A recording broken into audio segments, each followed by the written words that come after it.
Hello नमस्कार, this is Anshul. Welcome to study by knowledge. I hope आप सब बहुत अच्छे होंगे। तो आज हम स्टार्ट करने वाले हैं फंडामेंटल राइट्स। ये जो फंडामेंटल राइट्स होते हैं ये कुछ बेसिक राइट होते हैं जो हर एक व्यक्ति को यहाँ पे दिए जाते हैं। तो ये फंडामेंटल राइट है, इसके लिए जो पार्ट नंबर का यहाँ पे यूज़ किया जाता है वो हो जाएगा 3। पार्ट नंबर 3 का यहाँ पे यूज़ किया जाता है। आर्टिकल नंबर का यहाँ पे यूज़ होगा 12 to 35।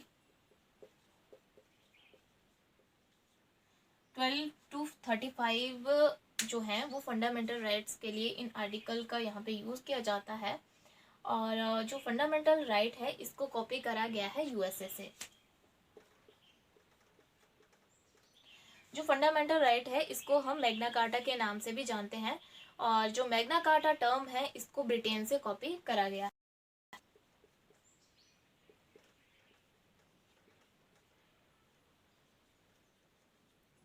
इसको जो है ब्रिटेन से यहाँ पे कॉपी करा गया है। तो जो ये फंडामेंटल राइट होते हैं ये जस्टिसेबल होते हैं, और बट नॉट एब्सोल्यूट। ये जस्टिसेबल होते हैं यानी कि अगर किसी भी व्यक्ति के यहाँ पे मौलिक अधिकारों का अगर शोषण होता है तो वो किसी भी कोर्ट में जाकर जो है इसके खिलाफ अपील कर सकते हैं। लेकिन ये एब्सोल्यूट नहीं होते हैं, ये हमसे कभी भी छीने जा सकते हैं। जब भी कोई इमरजेंसी लागू होती है तो हमसे ये राइट छीने जाते हैं। तो यहाँ पे जो है सबसे पहला आर्टिकल जो हमसे सबसे पहले छीना जाता है तो हो जाएगा आर्टिकल नंबर 19, जो हमसे सबसे पहले छीना जाता है। लेकिन जो आर्टिकल नंबर 20 और 21 है वो ऐसे राइट हैं जो कि हमसे कभी भी नहीं छीने जाते, और जब भी इमरजेंसी लागू होती है तो आर्टिकल नंबर 20 और 21 को छोड़कर जो है सभी राइट्स हमसे छीन लिए जाते हैं। तो यहाँ पे याद रखेंगे कि जो फंडामेंटल राइट है उसके लिए पार्ट नंबर 3 का यूज होता है। आर्टिकल नंबर 12 to 35 हो जाएगा, और इसे जो है मैग्ना कार्टा के नाम से जानते हैं, और इसे जो है फंडामेंटल राइट जो है वो यूएसए से कॉपी करा गया है। फंडामेंटल राइट जो है ये जो है हमारे प्रेजेंट टाइम में देखें तो 6 टाइप में हमें देखने को मिलते हैं। पहले जो थे ये 7 टाइप्स के थे। यहाँ पे जो 7 टाइप का जो राइट है वो था राइट टू प्रॉपर्टी, इसको अब यहाँ से हटा दिया गया है। तो 44 नंबर का कॉन्स्टिट्यूशनल अमेंडमेंट एक्ट के द्वारा इसको 1978 में इसको हटा दिया गया था। तो यहाँ पे जो है 6 टाइप के फंडामेंटल राइट हैं। तो आइए देखते हैं।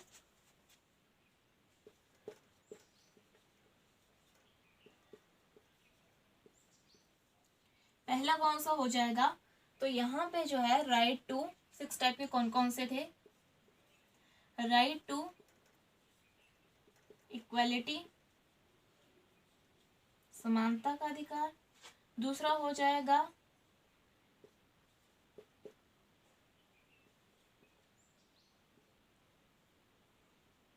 Right to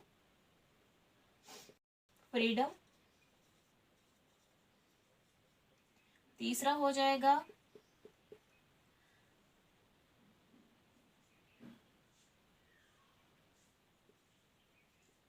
cultural and educational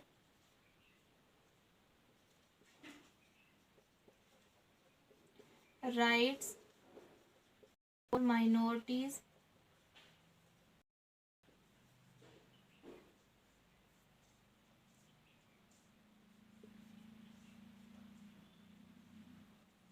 right to freedom, right to against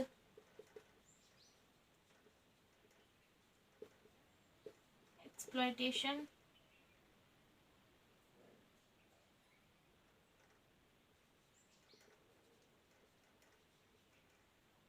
और हमारा जो है राइट टू रिलीजन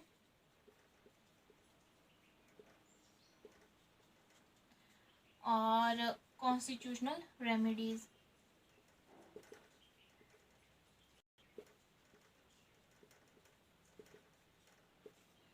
तो यहाँ पे देखेंगे जो राइट टू इक्वालिटी है इसके लिए कौन सा नंबर का आर्टिकल का यूज़ किया जाता है। तो 14 से लेकर जो है 18 तक जितने भी आर्टिकल हैं वो इक्वालिटी की बात करते हैं। आगे है हमारा right to freedom. Right to freedom जो है 19 to 22 जितने भी राइट हैं वो फ्रीडम के लिए। आगे है हमारा राइट टू अगेंस्ट एक्सप्लॉयटेशन। जो कि बात करता है, ये इसके लिए जो आर्टिकल नंबर का यूज़ किया जाता है वो हो जाएगा 23 to 24, और रिलीजन के लिए जो है वो 25 to 28। आगे है हमारा cultural and educational rights for minority के लिए, जो स्पेशली माइनॉरिटी के लिए जो आर्टिकल हैं वो हो जाएंगे 29 and 30। और कॉन्स्टिट्यूशनल रेमेडीज के लिए हो जाएगा हमारा 32। यहाँ पे जो 31 नंबर का जो आर्टिकल था वो था राइट टू प्रॉपर्टी, अब इसको हटा दिया गया है। तो यहाँ पे मैं लिख देती हूँ, जो हमारा राइट टू प्रॉपर्टी था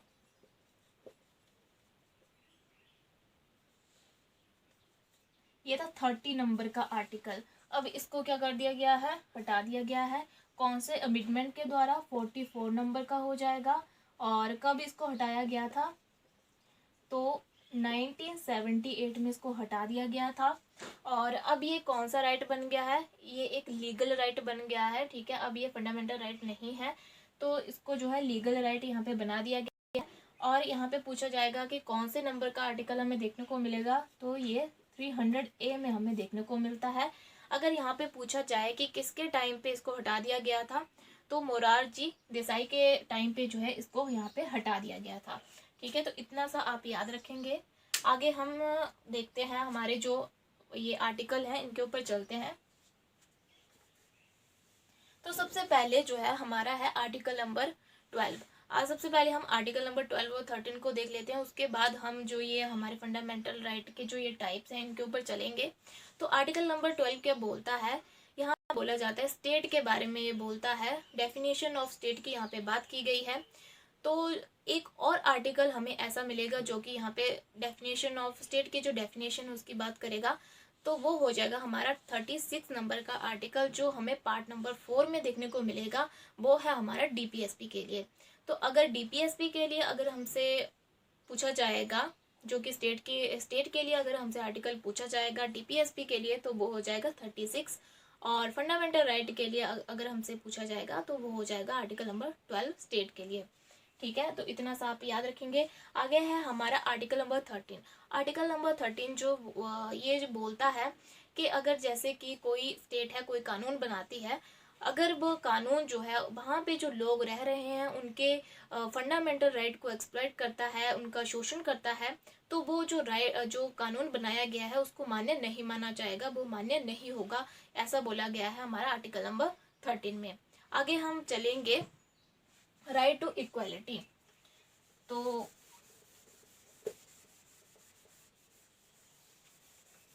राइट टू इक्वालिटी क्या बोलता है,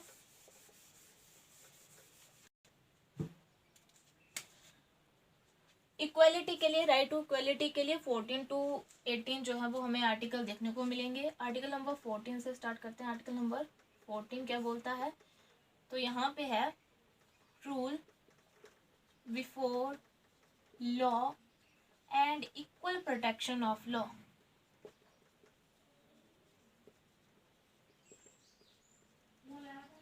equal protection of law. Article number 15 क्या बोलता है, prohibition of discrimination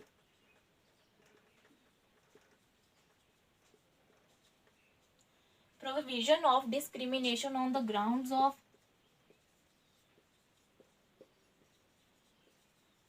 religion, caste, race, sex and place of birth। इसकी बात करता है। आर्टिकल नंबर 16 क्या बोलता है, equality of opportunity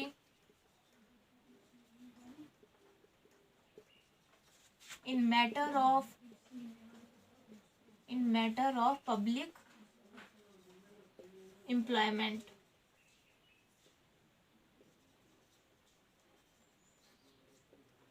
article number 17 क्या बोलता है, abolition of untouchability.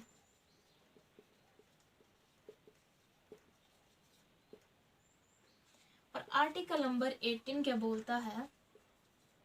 Abolition of titles. ये जो है वो राइट टू इक्वलिटी में आ जाए 14, 15, 16, 17 और 18। तो आर्टिकल नंबर 14 में क्या बोला गया? Rule before law and equal protection of law.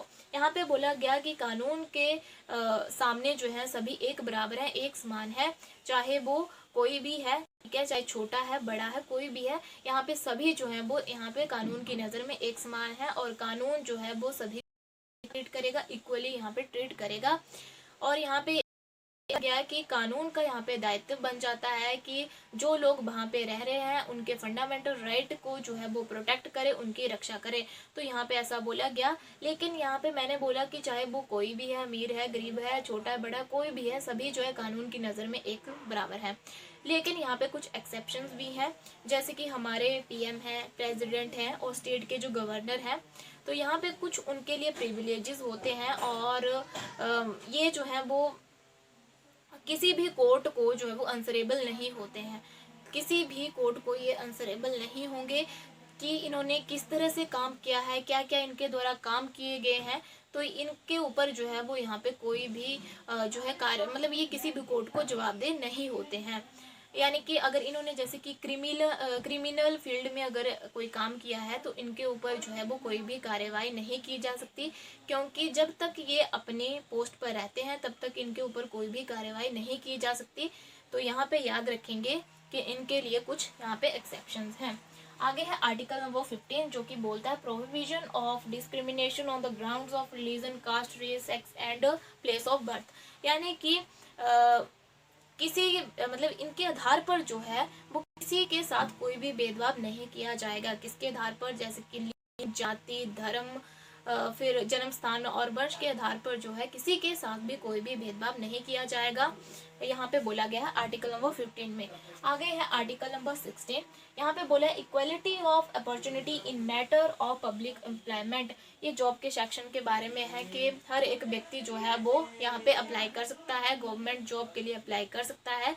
लेकिन यहाँ पे भी कुछ एक्सेप्शंस हैं, जैसे कि हमारे SC ST जो कैटेगरीज हैं, ठीक है, उनके लिए कुछ एक्सेप्शंस है। रिजर्वेशन पहले से की हुई होती है, इनके लिए कुछ छूट यहाँ पे दी गई होती है, तो यहाँ पे भी याद रखेंगे, ठीक है। तो यहाँ पे जॉब के सेक्शन की बात की गई है कि सभी जो है इसमें अप्लाई कर सकते हैं। आगे है आर्टिकल नंबर 17। ये क्या बोलता है? Abolition of untouchability. यहाँ पे जो छुआछूत है उसको खत्म करने की बात यहाँ पे बोली गई है, इसको पूरी तरह से जो है वो खत्म करना है। आर्टिकल नंबर 17 में ऐसा बोला गया। आगे है आर्टिकल नंबर 18। यहाँ पे क्या बोला गया? Evolution of titles.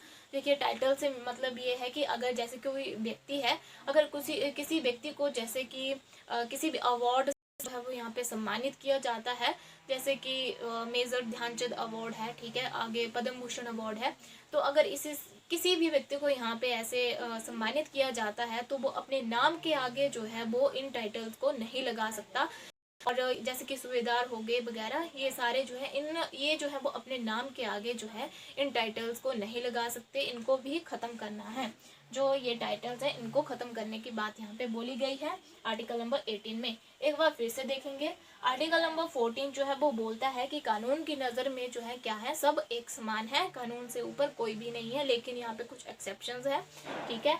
आगे है आर्टिकल नंबर 15 जो कि बात करता है जो भेदभाव है वो नहीं होना चाहिए किसी भी आधार पर, ठीक है। आगे है 16 जो कि बात करता है जॉब के सेक्शन में, ठीक है, हर कोई जो है वो अप्लाई कर सकता है और यहाँ पे जो है SC ST वाले जो होते हैं उनको छूट दी गई है। आगे है हमारा 17 जो कि छुआछूत को ख़त्म करने की बात बोलता है और 18 जो है टाइटल्स को ख़त्म करने की यहाँ पे बात बोलता है, ठीक है। तो आगे हम चलेंगे आर्टिकल नंबर 19 पे, तो जो कि फ्रीडम के लिए है।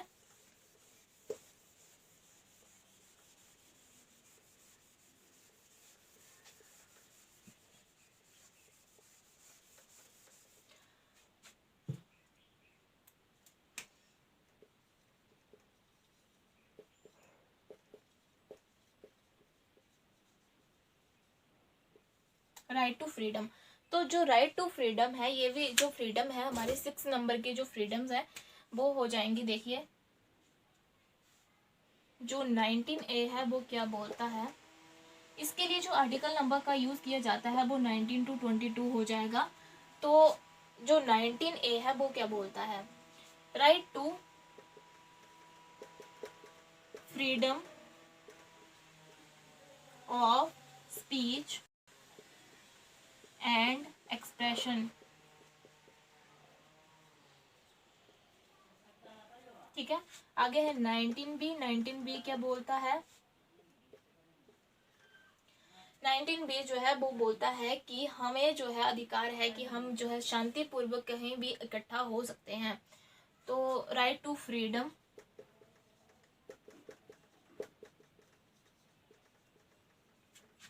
Assemble peaceably without any arms. ठीक है, आगे है 19C जो कि बात करता है right to form association, organisation, unions. ठीक, इसकी बात करता है 19D क्या बोलता है, right to move freely throughout the territory of India। 19E क्या बोलता है, residence and settlement in any part of India. और हमारा लास्ट हो जाएगा राइट टू प्रोफेशन, बिजनेस। ठीक है, तो इसकी बात यहाँ पे बोली गई है। तो सबसे पहले है 19A जो कि बात करता है right to freedom of speech and expression.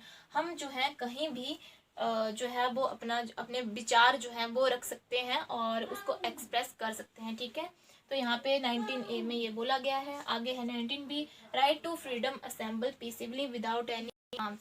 ठीक है, हम जो है कहीं भी जो है शांतिपूर्वक किसी मतलब इकट्ठा हो सकते हैं, एक ग्रुप बना सकते हैं, ऐसा बोला गया है। लेकिन विदाउट मतलब किसी भी हथियार, बिना हथियारों के जो है हम शांतिपूर्वक किसी भी जगह पर खड़ा हो सकते हैं, इकट्ठा हो सकते हैं, जो कि 19B में बोला गया है। 19C में क्या बोला गया है, right to form association, organisation, unions या फिर कोऑपरेटिव सोसाइटीज। हम जो है कोई भी ऑर्गेनाइजेशन यहाँ पे बना सकते हैं अपनी इच्छा अनुसार। ठीक है, यहाँ पे ऐसा बोला गया है 19C में। 19D में बोला गया है कि हम जो है वो भारत के मतलब किसी भी भाग में जो है वो मतलब स्टेट टू स्टेट हम कहीं भी जा सकते हैं। ठीक है, कहीं भी हम जा सकते हैं, घूम सकते हैं। ठीक है, हमें ये राइट है। ठीक है, आगे है 19E जो कि बात करता है कि अगर हम जो है किसी भी भारत के किसी भी पार्ट में जो है किसी भी भाग में जो है वो हम रह सकते हैं, निवास कर सकते हैं। ठीक है, आगे है 19F जो कि बात करता है राइट टू प्रोफेशन बिजनेस की। हम कोई भी काम जो है वो अपनी इच्छा अनुसार कर सकते हैं। ठीक है, और हम अपना बिजनेस स्टार्ट कर सकते हैं, कुछ भी हम जो हमारे मतलब हमारी इच्छा अनुसार जो हम कोई भी काम जो है कर सकते हैं। किसी भी कंपनी में हम काम कर सकते हैं, अगर हमारा मन नहीं है तो हम वहाँ पे छोड़ भी सकते हैं। ठीक है, कुछ नहीं है। तो यहाँ पे ऐसा बोला गया है 19F में कि राइट टू प्रोफेशन, अपनी इच्छा अनुसार से कोई भी कार्य यहाँ पे शुरू कर सकते हैं। तो याद रखेंगे 19A जो है वो स्पीच एंड एक्सप्रेशन की बात करता है, स्पीच एंड एक्सप्रेशन यहाँ पे याद रखेंगे। दूसरे में जो है वो assemble peaceably without any arms. ठीक है, आगे है 19C जो कि बात करता है फॉर्म एसोसिएशन, ऑर्गेनाइजेशन, यूनियंस। ठीक है, D क्या बोलता है कि हम जो है कहीं भी घूम सकते हैं, कहीं भी आ जा सकते हैं, भारत के किसी भी भाग में जो किसी भी पार्ट में जो है वो हम किसी भी स्टेट में जा सकते हैं, स्टेट टू स्टेट हम जा सकते हैं। ठीक है, आगे है 19E जो कि बात करता है कि हम कहीं भी रह सकते हैं, कहीं भी हम निवास कर सकते हैं, ठीक है। तो 19F जो है वो बोलता है right to profession and business. हम कोई भी काम जो है शुरू कर सकते हैं, कोई भी बिजनेस हम स्टार्ट कर सकते हैं अपनी इच्छा अनुसार, ठीक है। तो ये हमारे थे जो हमारी 6 टाइप की जो फ्रीडम थी वो हमारी ये हमने देख ली। तो आज के लिए बस इतना ही। तो हम कल से जो हमारे रह गए हैं वो हम कल से कंटिन्यू करेंगे। तो आई होप कि आपको ये क्लियर हुआ होगा। तो इसी के साथ जो है वो थैंक यू सो मच। जय हिंद, जय भारत।